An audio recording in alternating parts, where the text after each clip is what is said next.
మొన్న నడుమ హైదరాబాద్ బన్సిలాల్పేటల 300 ఏండ్ల కిందటి మెట్ల బాయి బయటపడ్డది కదా.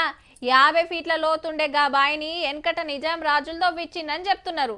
అయితే రాను రాను బాయి ఆడకం లేక మళ్ళా దినామింత చెత్త తెచ్చేసే వరకు అది మొత్తానికే కనబడకుండా అయింది.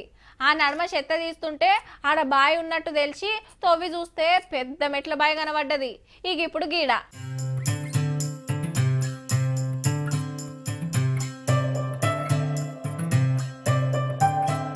ఇంకో మెట్ల బాయి బయటపడ్డదుల్లా. యాదాద్రి భువనగిరి జిల్లా చౌటుప్పల్ల 30 అడుగుల పొడవు, 60 అడుగుల వెడల్పు, 80 అడుగుల లోతుతోని 300 ఏండ్ల కిందట రాజులు దవ్విచ్చిండ్రట. దీన్ని గోసాయి దొర అనేటాయన గట్టిండని అక్కడోళ్ళు చెప్తున్నారు. ఎప్పటినుంచో ఆడ మెట్ల బాయి ఉన్నదని వెనకటోళ్ళకి ఎరికేనట. కాకుంటే చెత్తతో నిండిపోయే వరకు అంత పట్టించుకోలే. మొన్న హైదరాబాద్ లా మెట్ల బాయి బయట పడంగానే గీ బాయిల సుత పూడిక తీసి అందంగా ముస్తాబ్ చేసే పనులున్నారు. భువనగిరిని ఏలిన రాజులు గోసాయి మఠం కట్టుకొని ఆడ రెస్ట్ తీసుకునేదట. దాని వెనక తానాలు చేస్తానికి ఇట్లా బాయి దవ్విచ్చిండ్రని చెప్తున్నారు. తానాలు చేసినాక బట్టలు మార్చుకుంటానికి 3 అర్రలు సుత కట్టిండ్రు. ఆగో అటు గుడి ఇటు మెట్ల బాయి. గీ మెట్ల నుంచి కిందికి దిగి నీళ్లు దాగి వచ్చేటోళ్ళట.